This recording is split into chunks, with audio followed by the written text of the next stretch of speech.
Panginoon. Busa kung naatay mga problema, duol ta kaniya. Because He knows the maintenance of our marriage relationship.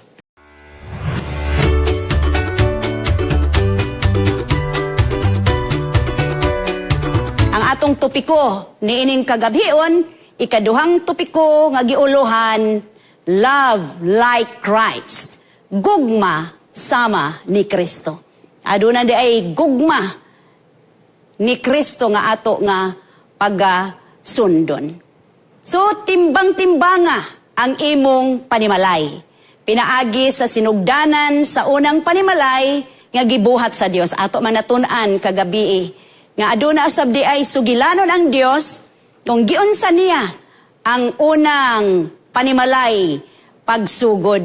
Og pangutana ang imong kaugalingon, sa unsang paagi ang akong panimalay susama sa unang panimalay nga gibugna sa Dios. O sa unsang paagi kini nahimong adunay kalahian. Ato natun-an nga ang Dios maogyoy nag-ugmad sa unang kaminyoon. Maoy originator sa kaminyoon.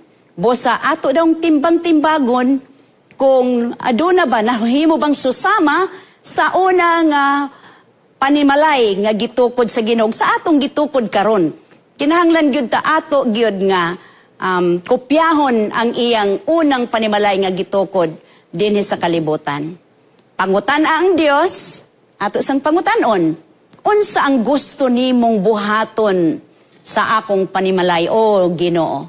Og sunda ang paggiya sa Dios. Sa dihang sundo nato ang paggiya sa Dios, wa gid tay problema.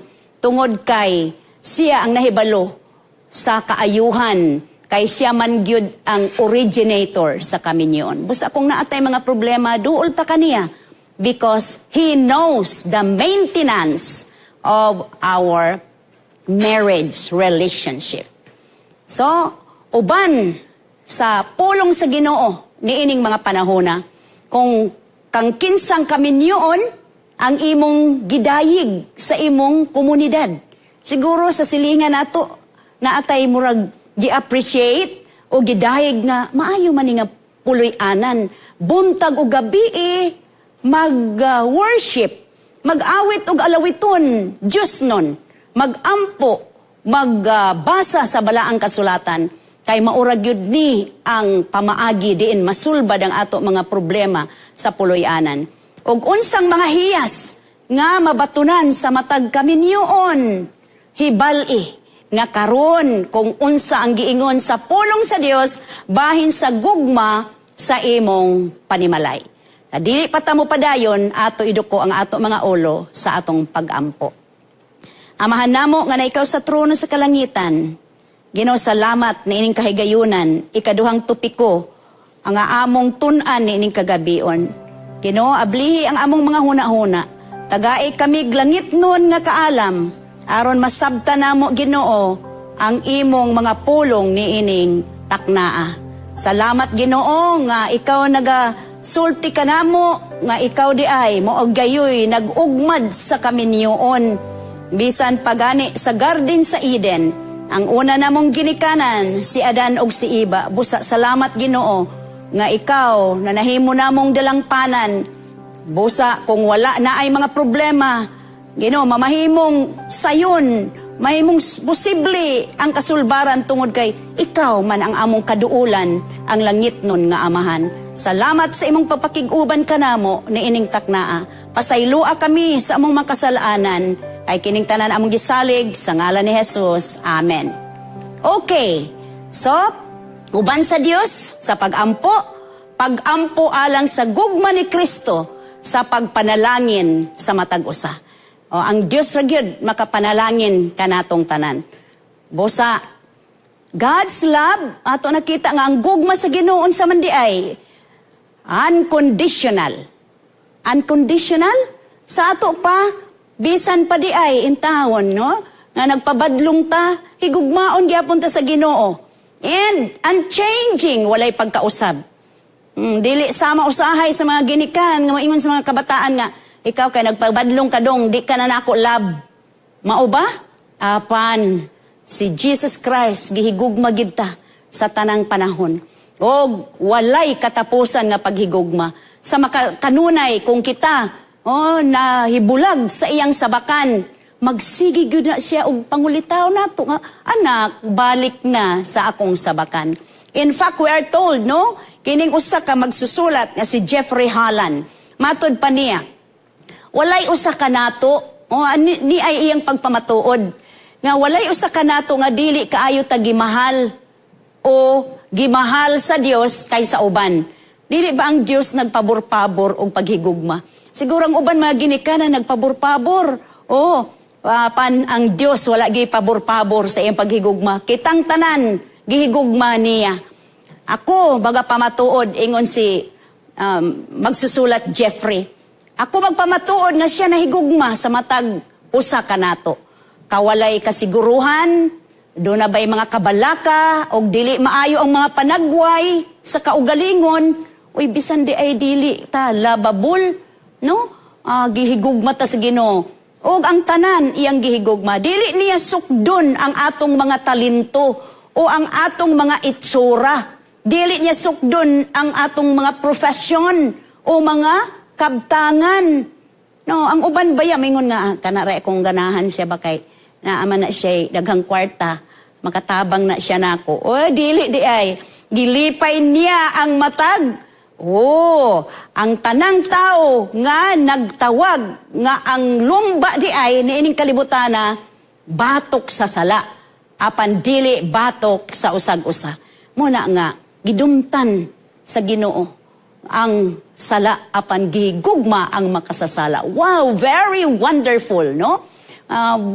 Puwerte gyud ka, maayo kayo ang atong Dios. In fact, we are told, apan ang Dios, nagpakita sa iyang kaugalingong gugma alang kanato.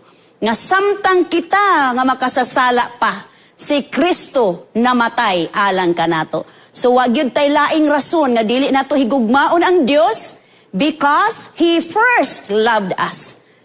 Siya gyud una ang nahigugma kanato. Ang uban baya, walay Dios. Walay Dios. Ha? Walay Dios?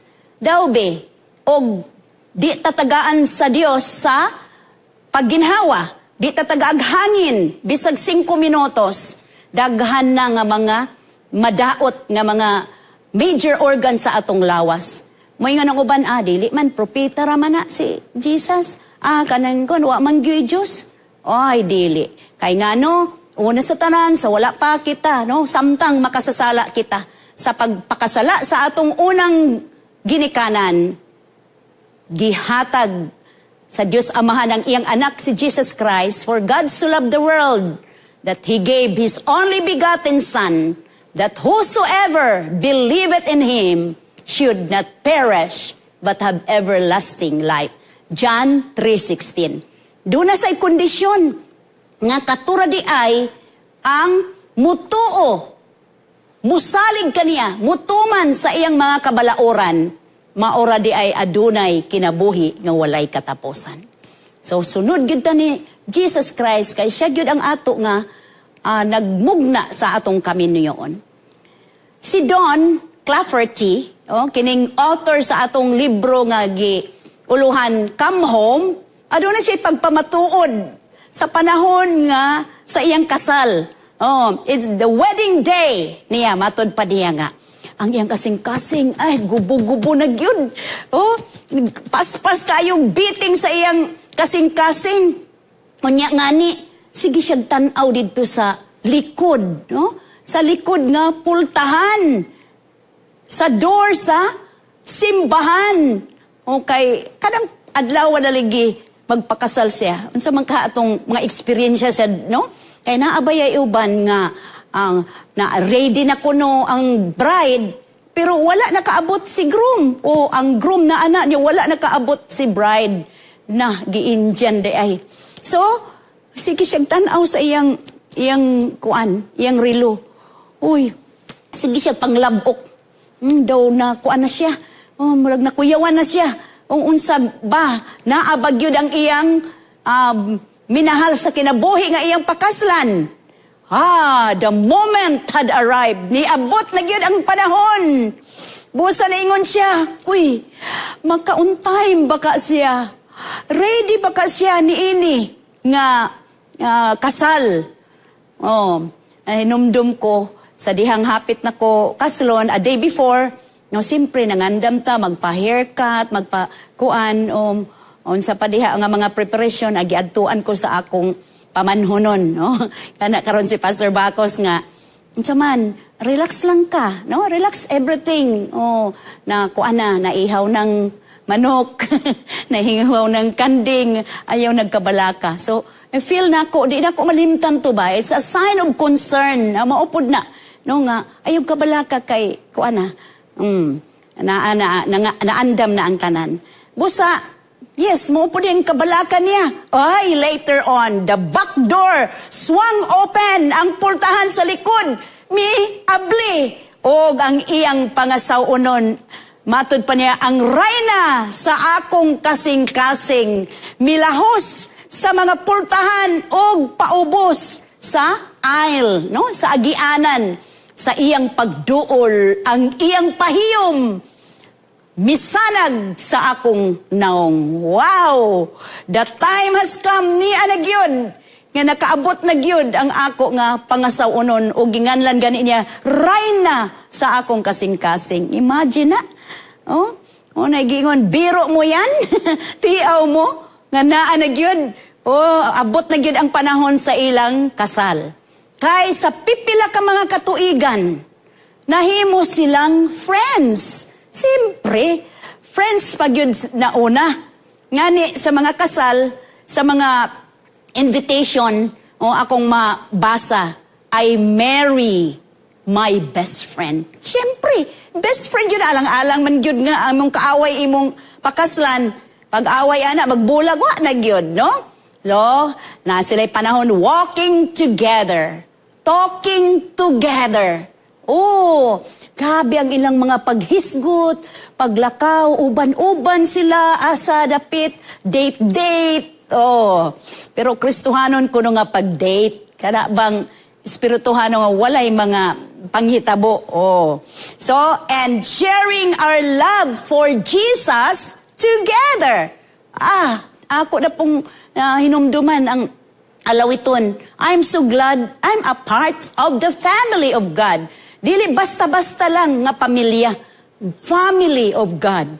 O kini, ang ilang eksperyensya, nag-share sila. Sharing our love for Jesus together. Pagkatahom kaayo, nga giapil nila si Jesus sa ilang plano, sa ilang kinabuhi, labi na sa ilang kaminyoon. Busa, pinaagi sa dagha mga pag-ampo, God had shown us that He had brought us together. Sa siging pag-ampo, matod palagi nga kung diha nga naghunahuna ta nga magminyo ta, imbis ka isa rata mag-ampo sa isa ka adlaw, ikaduha, dublihon, kaupat, kalima, kaunom, kanapulo. Because prayer is power. No prayer, no power. Muna, kinahanglan yun ang atong pag-ampo. Kay nga, no? It is a lifetime commitment. Sa family ministries, ang kaminyoon, no return, no exchange. Wala na. Pagkahumana nga na, kasal na ta, o niya, nang gipirmahan na sa pastor o sa pare, dili na nato kuan pa. Ika-baylo pa, dili na, wala na. No return, no exchange, no retreat, no surrender. Kay mga kapaglaom, ang kaminyoon baya is a lifetime. No? Is a lifetime. Busa, dili man ta all bed of roses, dili ang tanan, pangutan-o na to ang mga naminyo. Dili na nga pulos lang gyud rosa, pulos lang gyud maayong panahon. Ngani ang usa ka rose, daghan kayong tunok. Apan kaning mga tunok ngunay lamas diha sa atong kinabuhi, no? Di mga lamas na apan dili kay diha ta mututok sa tunok kun dili sa kalipay. Og unsa pa gyud matod nila ni Don og ni April man ang iyang asawa. Because God brought us together. Ang Diyos gyud naghiusa kanila alang sa matag-usa o alang sa pagserbisyo sa Diyos together as husband and wife. So that means it's for the other and both for the Lord. Nakadumdum dayon ko mga kapaglaom sa usa ka alawiton nga ang title each for the other and both for the Lord. Siguro ako ning tagaag panahon sa pag-awit kay nindot kaayo ni nga kini diay maghiusa sa kaminyoon matag usa alang sa usa. Si bana para sa asawa, si asawa alang sa iyang bana, o kamong duha alang sa Ginoo. Di ba? Tahom kaayo. Mo ni giingon, darling, the day has come that we've been dreaming of. When at the altar white we say our vows of love. Oh, what a happy time, all gone the doubt and fear. And with the promises, well, this one, my dear, each for the other, and both for the Lord. Oh, darling sweetheart, let the angels record vows sweetly spoken. May we never be broken. Each for the other and both for the Lord. Mga pinalangga nga mga kapaglaom, matag usa alang sa usa, apan kamo di ay nga magtiayon alang sa pagserbisyo sa Ginoo. So, the day has come that they have dreamed and now niabot na gayud. Matod pa ni Dawn og ni April, we had waited for the wedding day. We had prayed, grabing mga pag-ampo. O sa mahigugmaon gayud, among giplano kini nga kasal. From the beginning to end, naminaw sa usag-usa, naghimog mga notes, no? Gitik note. O ampo, praying and preparing a celebration. Nga kini, nagatestigos sa usa, kinsa maning usa, ang Dios nga maoy author ni ining paghigugma. Mao gyud, no? Nga gikinahanglan gyud nato ang kini di ay kaminyoon dili dali. Kinahanglan di lingkuran sa babae ug sa lalaki o ang magpakasal, ang bride and groom maglingkod gyud unsa man man ta magpakasal kanu sa man magpakasal, ang paggasto o ang galastuhon kinsa man maghatag og financial support o ang akong biste sa kasal, ang akong boda, ang imong Amerikana. So ato gyud ning giplano, although nga dili man gyud kinahanglan nga bungga, no, nga mangutang pagyud ta.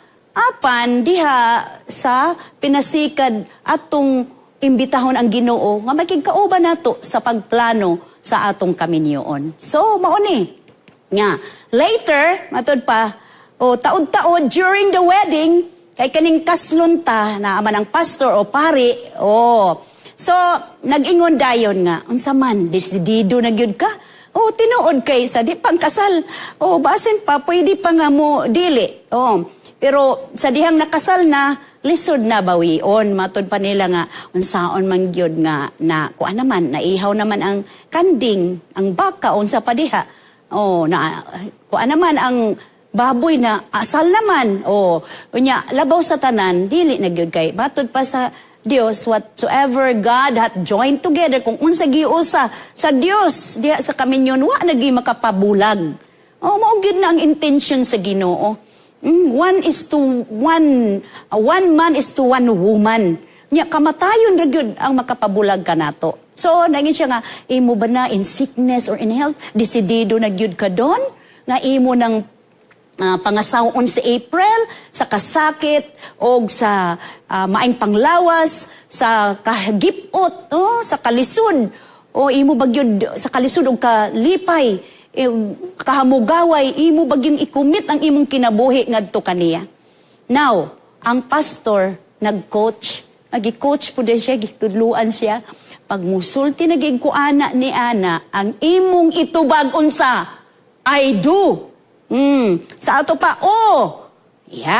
apan kay siya na overwhelmed, nalipay kay good siya sa iyang maanyag nga pangasawunon o giunsa siya sa pagpanalangin sa Ginoo sa diyang pagpangutana imo banding dawaton kining usa ka babay si April nga usa nga imong pinakaslan nga asawa sa kasakit ug maayong panglawas sa kahagipod, sa kalisod, sa panginabuhi, ug sa kahamugaway.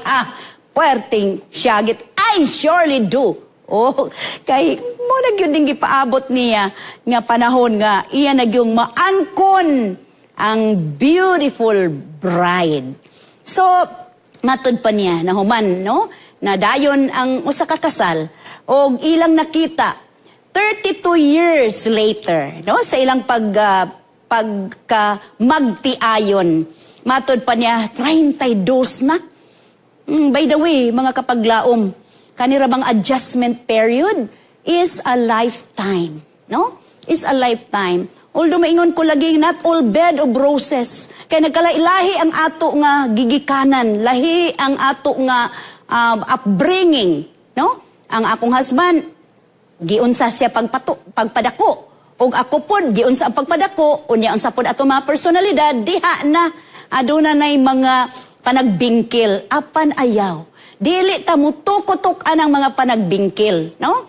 Ang importante how to deal the conflict. But the conflict mo nay normal, ay walay perpekto nga asawa, wa po'y perpekto nga bana, tungod kay walay perpekto nga kalibutan nga atong gipuy-an. Pulos gyud adunay kasaypanan. Sa langit ra gyud ang naay perfect na gyud nato nga pagkinabuhi. Muna maningkamot ta mga minahal nga mga kapaglaom, nga maningkamot ta nga muduol sa Ginoo aron nga iyatang tagaag luna didto sa langit nun nga puloy-anan. So na-realize niya, na-confirm na niya kay 32 ka mga kutuigan. Ingon siya, well, ang Ginoo nag-lead na mo nga mahimo kami mahiusa ni April and karon sa among magtiayon, we become lovers, life companions, and faith partners ni Anasad. Partner sa pagtuo. No? Busa kami, hand in hand. Ingon siya, hand in hand kami nag-alagad sa Ginoo. Marrying April, ang ato din kami niyoon, ikaduha lang ka na nga desisyon sa atong tibuok kinabuhi. Ang una di ay ang pagpili nato sa pagsunod ni Jesus nga ato nga manluluwas. Maugyod na, no? So, maugyod din ang atong aim nining kalibutana tungod kay ang ato nga kini kita dinhi sa kalibutan temporaryo man lang lumalabay dili man nimo ay ato nga ato gyung katapusan nga pagapuy-an. Ang Dios nagaandam kanimo ug kanako og usa ka luna didto sa langit nun nga puloy-anan. So marriage ang kaminyoon ingon nga gibuhat sa Dios may usa ka panaghiusa nga gihulagway sa iyang dakong gugma. Sa mismong gibuhat sa paglalang sa babae, gitudluan sa Dios kon ang sa unsang paagi hatagan siyag bili ni Adan. Imagine giunsa man to pagbuhat. Giunsa man to paglalang ang babae. Bisan gani si Eve o si Adan, giunsa man siya sa paglalang sa Ginoo, gipurma gyud in his likeness. Sa ato pa parting gwapuha, wala lang gyud nga gisulti niya, kundi iya yung giumol. Mo na ang pagkahalang dun sa usa ka tawo nga inanak sa Ginoo. Busa ginahanglan gyud ta nga mo worship o mutahod sa atong Dios. Ngani gingnan kita ang kasulatan nag-ingon nga gipa nang hinabo nga unsa ang Ginoong Dios ang tao gihatagan niya si Adan ug halalom nga katulugon, ug siya natulog, si Adan natulog. O gikuha niya ang usa ka mga gusok dinhi sa wala nga dapit nga mao kuno nay gusok nag-cover sa kasing-kasing. Og ang unod ni adtong dapita, ang Ginoo nga Dios naghimo sa usa ka babayi sa gusok nga iyang gikuha gikan sa lalaki ug iyang gidala siya ngadto sa lalaki. Henesis Kapitulo 2, versikulo 21 o 22. So, that means, ang giumol sa Diyos, ang unang babae, gikan gyud sa usa ka gusok sa lalaki. Nga, kana nga gusok, maunay nag-cover sa kasing-kasing. Mauna nga, Eve was not to be above, dili nga, gikuha siya sa ulo dapit, nga gusok, o kundili ba sa tiil, kay aron tumban, apan higugmaon. Nga maghinigugma ay sila partner diha sa paghigugma. Partner di ay sa paghigugma. Apan ang kalibutan lahi na karon. Ang kalibutan gihimo na niyang secular. Sa ato ba mulalalag wala na gyud kaayoy dakong bili nga ngani ang Dios nagahimo ni ini ingon nga solemni nga paglalang niya sa lalaki o babayi, o nga daw mulag wala na lang, no? Mula na lang dili holy ang kaminyoon. Nahimo ganing unsa na lang, no? Nahimo na lang nga mulag kahigal, lust. Mauna lang na ang atong sa uban, no? Mauna lang na gi-consider nila. Apan ang kalibutan nagpasiugda sa gugma nga gikinahanglan, gipanalanginan ko nga makit-an siya malipayon kung misinggit og sigurado gyud ko. Matod ni Don, sigurado gyud ko nga mauna gyud ning akong gikauban hangtod na sa kamatayon. So, nakita nato og unsa kabililhon ang paglalang sa Dios sa usa ka babayi. Busa kini hatagan gyud og value usab, no, sa mga lalaki. Ug mao man usab, giun sa paglalang si Adan, mao pod hatagan pod og value sa mga asawa. Mao na nga ang bana maghigugma sa asawa, respetuhan ang asawa ug mao pod vice versa kay give and take, mutual relationship. Dili lang ang bana mo ay sigig trabaho, magluto, magtanan, buhat di sa balay. Ang asawa naglingkod-lingkod lang, nagsigilang cellphone, dili. Matag-usa. Is a complement. Helping one another, partnership. So, nagaingon din si Matthew Henry, Eve was not taken out of Adam's head. No? Aron nga siya gyud mutak.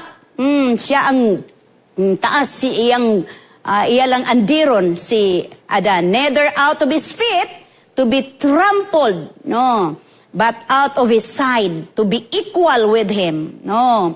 Under his arm to be protected by him, and near his heart to be loved by him. Higugmaon gyud ang babae. Ug ang babae sad, higugma pod because love begets love.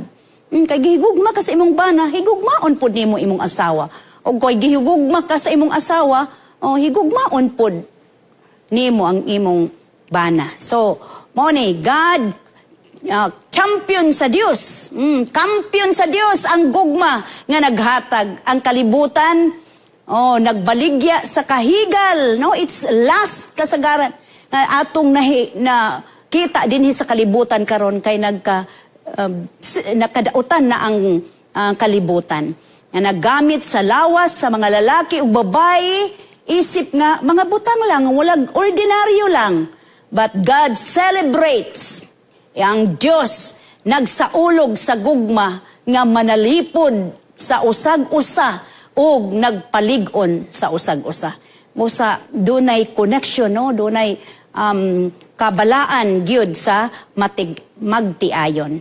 So, gignan kita, God loves every man and women as His children. Gigugmagid sa Dios ang lalaki o ang babae. Tanawa, unsa kadako nga gugma ang gihatag kanato sa amahan, nga tawgon kita nga mga anak sa Dios. Tawgon ta, we are the children, mga anak gitawag ta sa Dios mga anak. Ug ato sang itawag siya amahan nako namo. Ug mauna kita ang hinungdan nga ang kalibutan wala makaila kanako kay kini wala makaila kaniya. Ang mga katawhan di ay nga wala makaila kaniya, no? So na kuan pod subo pod ang Ginoo nga iyang binuhat gibigugma ngani gipakamatyan, no? Sa diyang nakasala ang atong unang ginikanan. For God so loved the world, no? Kay gihigugman niya ang kalibutan nga sa pagkaagi gihatag sa Dios Amahan ang iyang anak si Jesus Christ magpakatao aron unsa ilansang sa krus aron kita adunay pasayloan sa atong mga kasalanan. So mao ni nga adunay dinhi sa Salmo 139 kapitulo 1 versikulo 1 ngadto sa 6 nagaingon, gisusi mo ako Ginoo og nakaila ka kanako. Nahibalo ka sa akong paglingkod ug sa akong pagbangon. Imong nasabtan ang akong mga huna-huna gikan sa halayo. Nahibalo ka sa akong paggawas ug sa akong paghigda. Pamilyar ka sa tanan nakong mga paagi. Imagine that nga walay natago sa Ginoo dinhi kanato.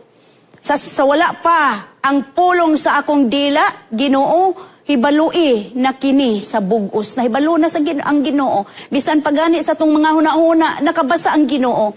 O imo akong gilibutan sa luyog at tubangan, o gitapion mo kanako ang imong kamot. Kahibulungan kaayo, alang kanako ang maong kahibalo. Hilabihan ka kahalangdon nga dili nako makabot. Yes, surely, ang Ginoo gyud maayo kaayo alang kanato. Og sa pagpadayon, no? Sa Colosas 1:27 nagaingon usab, gusto sa Dios nga ang tanan dili lang ang mga Hudiyo makahibalo ni ining bulawanon nga og mahimayaong sikreto sa sulod o gawas bisan pa ang ilang kagikan bisag unsa nga kagikan, no? Walay gipili sa Ginoo bisag unsa ang ilang relihiyong gibarugan og ang misteryo sa laktod mao kini si Kristo. Anaa kanimo busa makapaabot ka sa pag-ambit sa himaya sa Dios. So regardless of our nature, unsa ta makasasala ta, unsa pa ato mga tribo, unsa wala na, it does not matter, ang tanan gihigugma sa Ginoo. So ang mahigugmaong kaminyoon may usa ka ilustrasyon kung giun sa paghigugma ni Hesukristo ang iyang katawhan, ang simbahan. Mauna nga kining panimalay, no? Kaning pamilya ang panimalay, kini di ay landong sa relasyon nato ngadto sa Ginoo. Muna tahom gyud kayo, no? Mahigugmaong kaminyoon mo illustration nga kung giun sa paghigugma ni Jesucristo ang iyang katawhan, ang iyang simbahan, no? So, giingnan kita ang Episo 5:21 ngadto 23 nagatudlo kanato to have a Christ-like marriage. Kinahanglan di ita Christ-like marriage. Sa ato pa naa si Kristo kauban kanato. Kay matod pa sa alawiton kung ang Dios naa sa pamilya adunay gugma. Matod pa sa versikulo 21 magpasakop sa usag-usa tungod sa pagtahod kang Kristo. Kamo nga mga asawa, niya instruction matag usa nato mga asawa, pagpasakop kamo sa inyong mga bana sama sa inyong pagpasakop sa Ginoo. 23 kay ang bana mao ang ulo sa asawa, ingon nga si Kristo. Mao ang ulo sa simbahan. O ang iyang lawas din siya mao ang manluluwas. So naay role nga atong buhaton responsibility asawa, submit to your own husband. Ngani gignan pud ta, ikaw pud nga bana, love your wife as Christ loved the church. Karon ingon nga ang simbahan napasakop kang Kristo, ang mga asawa usab kinahanglang magpasakop sa ilang mga bana sa tanang butang. Og mga bana, higugmaan ninyo ang inyong mga asawa, maingon nga si Kristo na higugma sa simbahan ug nagtugyan sa iyang kaugalingon alang kaniya. Atong na katunan, natun-an kagabi nga ang dili kabalo mo higugma sa iyang asawa ug iyang bana, wala na kaila sa Ginoo tungod kay ang Ginoo mao man ang gugma. So mahimo siyang balaan paghinlo kaniya pinaagi sa paghugas sa tubig, pinaagi sa pulong. Mao na nga it's for the other, and both for the Lord, o nga kabahin, pasalamat nga kabahin kita sa panimalay sa Ginoo. Og irepresentar siya ngadto sa iyang kaugalingon, ingon nga usa ka masanag nga simbahan, walay lama o kunot o bisan unsa nga lama apan balaan og ulay ikasaway. Mga asawa, let us also maintain the integrity, nga walay ikasaway dinhi kanato sa atong mga bana. O atong mga bana usab walay ikasaway, walay lama nga mahimo og mga dautan nga mga nahimo. Sa samang paagi mga bana kinahanglang maghigugma sa iyang asawa. Mo ni nagpasabot din nga mo subjecta, mo submit. Mga asawa, submit to your own husband. Og husband, love your wives just as Christ loved the church. Mao ni ang kahalangdon sa kaminyoon. Lahi gayud nga kaminyoon ang gitunguha sa Dios alang sa mga tao. Siya nagtinguha sa usa ka kaminyoon, una nga gihilagway pinaagi sa bana ug asawa sa pagtugyan sa ilang makaugalingan ngadto sa matag usa gikan sa kataha alang kaniya. Sa ato pa asawa, submit to your own husband. Do not submit to other husband.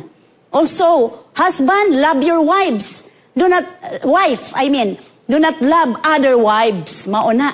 So, ang kaminyoon is not a place of self-promotion. Dili yun na papromote imong kaugalingon, apan partner diha sa kaminyoon. No? Kung ang duha, asawa ug bana, no, kinahanglan dunagyoy pagpaubos sa ilang kaugalingon, ingon nga ang Dios mao ang nag-ugmad niini. Kung adunay desisyon nga gikinahanglan himuon, unya kinahanglan magsabot, gignanta nga magsabot aron nga ang asawa kinahanglan nga suportahan kung unsay desisyon sa bana dili. Ako gyud nga kay ako moy dako grado. Ako dakong sweldo, ako ang matuman diri sa balay. Akong tingog mo ay masunod dili kay matag usa mag-adjust gyud. So God challenges adoy hagit sa Dios sa usa ka lalaki sa paghigugma sa iyang asawa like Christ loves the church, o aduna say hagit sa mga asawa sa pagrespeto sa iyang mga bana. Timely counsel sa atong mga kaminyoon karon. So nag-ingon ang Dios, makita kinikin sa kaninyo nga mga amahan kung naay anak, mangayog isda niya hatagan og bitin, dili. So, how much more ang atong Dios nga langit nun? Kung naatay mga problema, iya gyud tang tabangan. So, sa katapusan ning Galacia 5:22, unsaan man nato nga makahigugma tala sama ni Kristo, apan ang bunga sa Espiritu mao, gugma, kalipay, kalinaw, pagkamainantuson, pagkamaayo, o pagkamatinumanon, kalumo sa pagpugong sa kaugalingon,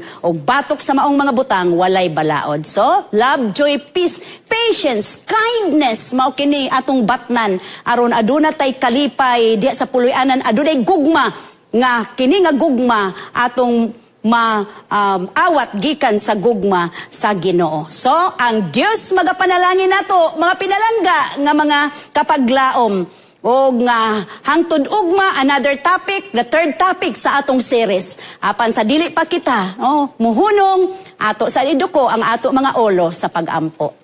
Ama namo nga na ikaw sa trono sa kalangitan, salamat sa imong pagpakiguban kanamo. Ang mga pulong Ginoo nga amo nga napatalinghugan, aduna untay luna sa mong kasing-kasing og among huna-huna. Nga ang kaminyoon usa di ay kasagrado tungod kay ikaw ang nagmugna niini.